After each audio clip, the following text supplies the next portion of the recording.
আসসালামু আলাইকুম, আমি ইঞ্জিনিয়ার জালালউদ্দিন সহায় জানা থাকে। তো আজকে চলে এসেছিলাম হানি পজিং মোশন ফ্যাক্টরিতে। তো আমাদের রিকোয়ারমেন্ট ছিল 200 লিটার একটা হানি পজিং মেশিন, এবং এটা হচ্ছে আরেকটা ক্লায়েন্টের একশো লিটার হানি পজিং মেশিন। তো দেখেন, 100 লিটার হানি পজিং মেশিনের সিস্টেমটা হলে কত সুন্দর। এখানে একটা মোটর আছে, এখানে মোটর আছে, দেখেন এখানে হচ্ছে ট্যাঙ্ক।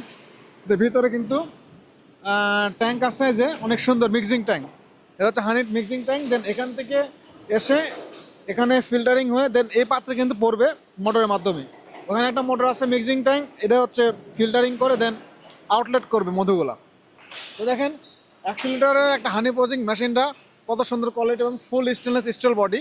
তো আমরা কিন্তু চায়নাতে দেখেন ফ্যাক্টরি, এই ফ্যাক্টরিতে ভিজিট করে দেন প্রত্যেকটা মেশিনের মান যাচাই করে কোয়ালিটি চেক করে দেন কিন্তু আমরা এই মধু পজিং মেশিনগুলো পাঠিয়ে থাকি। তো যারা আমাদের থেকে 100 লিটার হানি পজিং মেশিন নিতে যাচ্ছেন, তারা কিন্তু সুন্দর এবং কোয়ালিটির একটা 100% কোয়ালিটি সম্পন্ন হানি পজিং মেশিন পেয়ে যাবেন। তো যারা আমাদের থেকে এই সকল মেশিন নিতে চান, অবশ্যই যোগাযোগ করবেন। এবং যারা বাংলাদেশে মধু নিয়ে কাজ করেন, মধুর প্ল্যান্ট আছে, অথবা যারা মধু নিয়ে ব্যবসা করেন, তাদের কিন্তু অবশ্যই হানি পজিং মেশিন লাগবে। তো আমার সাথে যোগাযোগ করবেন, আমরা আপনাকে একেবারে 100% কোয়ালিটি সম্পন্ন এবং সবচেয়ে ভালো মানের একটা মেশিন পাঠাবো। সকলে ভালো থাকবেন, আসসালামু আলাইকুম।